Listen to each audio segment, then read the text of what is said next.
नाज़रीन और सामीन करम, सबसे पहले हज़रत मौलाना महमूद मदनी दामद बरकातुहू आलिया के बयान को मुकम्मल सुनिए कि हज़रत शेख अब्दुल कादिर जीलानी रहमतुल्लाह अलैह के ताल्लुक से क्या फरमा रहे हैं। बयान को मुकम्मल सुनिए और लोगों तक ज़रूर शेयर कीजिए।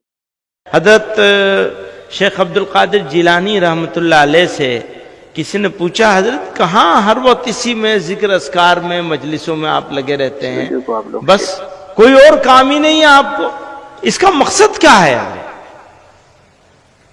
हजरत ने फरमाया इसका मकसद बस एक है, ईमान पर खात्मा हो जाए।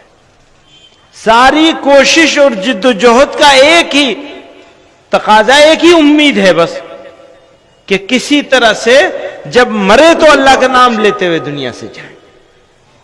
इतनी बड़ी शख्सियत और एक आरजू है बस दिल में कि ईमान पर खात्मा हो जाए। तो नाज़रीन और सामीन करम, आप लोगों ने बयान को मुकम्मल सुना। सुनने के बाद इस वीडियो को लोगों तक पहुंचाएं, शेयर करें। अस्सलामु अलैकुम व रहमतुल्लाहि व बरकातुहू।